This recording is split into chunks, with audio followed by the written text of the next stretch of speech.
Everyone, আপনারা সবাই কেমন আছেন? আশা করি আল্লাহর অশেষ রহমতে খুব ভালো আছেন। আমিও আলহামদুলিল্লাহ ভালো আছি। তো আজকে রেসিপি সেহেরিতে মাছ মাংস খাইতে যাদের এখন আর ভালো লাগে না তাদের জন্য কাতলা মাছের কুটি বিরান। তো এই কাতলা মাছের কুটি বিরানের জন্য আমি এখানে 5 টুকরা কাতলা মাছ কেটে ধুয়ে পরিষ্কার করে রাখছি, এরকম ছোট ছোট করে নিছি।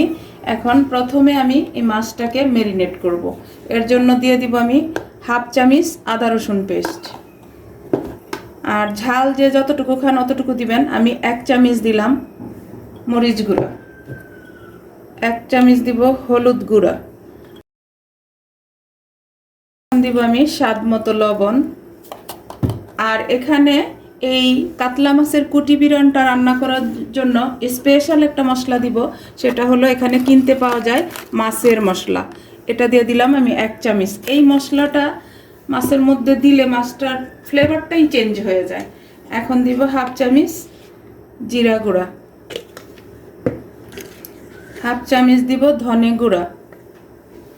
মাছের কুটি বিরান যখন রান্না করবেন, যদি হাতের কাছে মাছের মশলাটা না পান, তখন এই যে 1 চামচ চিলি ফ্লেক্স দিতে চেষ্টা করবেন। চিলি ফ্লেক্সটা অন্যরকম একটা টেস্ট নিয়ে আসবে।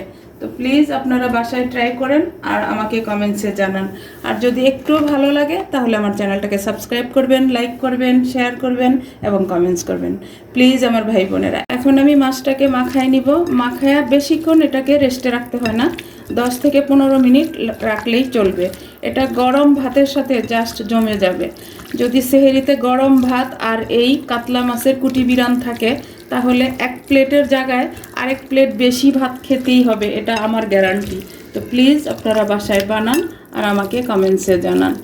এই যে মাখানো হয়ে গেল, এখন আমি এটাকে 15 মিনিটের জন্য এইভাবে রেখে দিব। দেখেন মাশাল্লাহ 15 মিনিট মাছটা ম্যারিনেট হয়ে গেল, কালারটা কি চলে আসছে। এখন আমি কুটি বিরান রান্না শুরু করবো। এর জন্য আমি একটা ফ্রাই প্যান বসাই দিছি, চুলাটাও জ্বালাই দিছি। এখন দিয়ে দিব 3 চামচ তেল। বিসমিল্লাহির রহমানির রহিম দিয়ে দিলাম।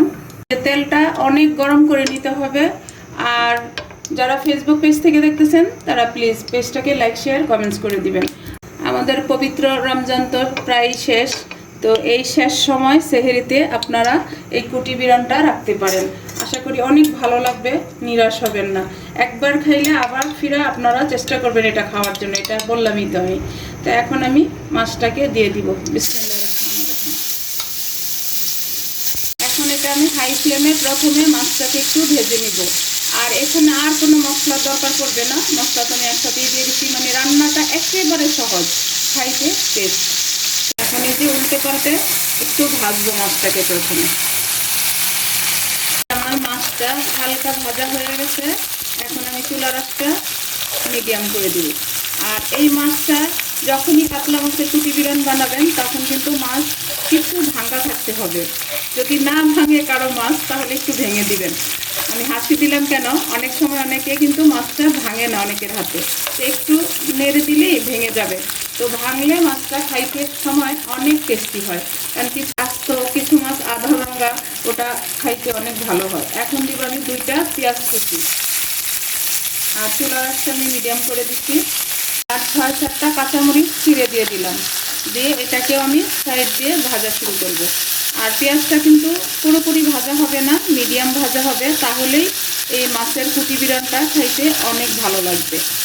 দেখেন পেঁয়াজটা একটু কাঁচা ভাবটা চলে গেছে। এখন আমি সামান্য 1 পিঞ্চের মতো লবণ দিয়ে দিব।